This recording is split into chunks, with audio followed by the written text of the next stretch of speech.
I think you're absolutely right, Gary. I think Senator Wong, with her comments, has emboldened activists like Noel Pearson, and I expect we're going to hear a lot more about this over the next 3 years. I want to talk to you about the Greens.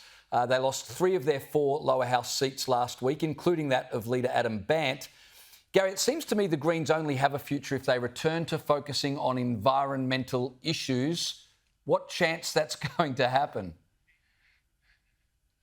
And at a time when koalas are being killed by shotgun in Victoria, at a time when koalas are being killed and displaced, putting up wind turbines as they knock down mountains around Lotus Creek in central Queensland, to put up wind turbines and the rubbish that comes from the tops of those hills ends up in creeks which flows into the Great Barrier Reef. Where is the Green activist group? Where is the Green Party? Well, they're too busy trying to fight culture wars about, name it, they're fighting it, and particularly picking the wrong side of a brutal conflict in the Middle East. Look, I think their pro-Palestinian stance lost them a hell of a lot of votes from people who thought they were still tree huggers. Maybe Malcolm Turnbull, if somebody was bold enough to sack him from the Liberal Party, will go and join the Greens, and maybe he'd give them some sort of direction. But at the moment, and that would be another test I'd offer on Tuesday, who's going to get rid of Turnbull? But anyway, that's another story. Look, the Greens have lost their way. They're no longer caring for the environment. They only seem to care about great international and, frankly, communist-conspired causes. Yeah, absolutely. It's a dangerous brand now.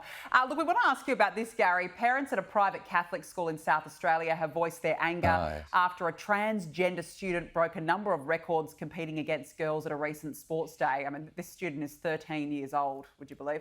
That's a whole separate story. But Gary, look, from my perspective, I just feel like this is yet another reason why, Peter Dutton, the Libs should have come out and made it an actual policy that males cannot compete in female sports. Why is it so hard? It shouldn't be hard. I got 2 granddaughters and I got a grandson, maybe another one coming soon in the next couple of weeks. Look, in the end, weak men want to compete against women. Mm-hmm. And they put on the skirt and say, I'm a woman now and I want to compete against you. But even weaker men support those people in that kind of decision. We have to stand strongly with women and girls, and a 13-year-old girl is going through enough torture in her circumstances and change and uncertainty to compete on the sporting field and then have a bloke who says, I'm a girl now to win a race or whatever.